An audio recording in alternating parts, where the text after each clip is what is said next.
ভাই, আমার সাথে কি সব হচ্ছে? রোদ, বৃষ্টি, ঠান্ডা, আমি কোনো কিছুই অনুভব করতে পারছি না। মনে হচ্ছে কে যেন ঘাড়ের মধ্যে অনেক বড় পাথর ঝুলিয়ে রেখেছে। নিজেকে পাগল পাগল লাগছে, ব্যথা সহ্য করতে পারছি না।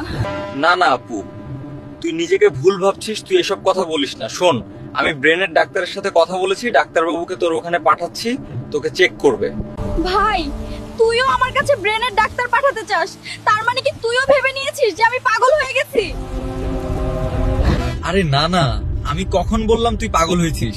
ব্রেনের ডাক্তার জাস্ট তোকে চেক আপ করবে তোর ভালোর জন্য। আর তোর কি কি সমস্যা আছে ডাক্তারকে সব খুলে বলবি, তবেই বুঝতে পারবে আর তাড়াতাড়ি সুস্থ হওয়ার রাস্তা খুঁজে পাওয়া যাবে। হ্যাঁ কবিরাজ চাচা, আসলে আমার আপু জিন, পরি, ভূত এসব বিশ্বাস করতে চায় না, তাই আপুর বাসায় আমি ডাক্তার পাঠিয়েছি। এই, এটা কিভাবে সম্ভব? আপনার পলস, আপনার হার্টবিট সাধারণ মানুষের মতো না। এত জোরে আর এত দ্রুত হার্টবিট আমি আমার পুরো ডাক্তারি জীবনে কখনো দেখিনি। আমি একটা কথা বলে দিলাম, তোমার বোনকে জিন ধরেছে। আমি তোমার বোনকে ঠিক করতে পারবো না, অনেক শক্তিশালী জিন ওইটা।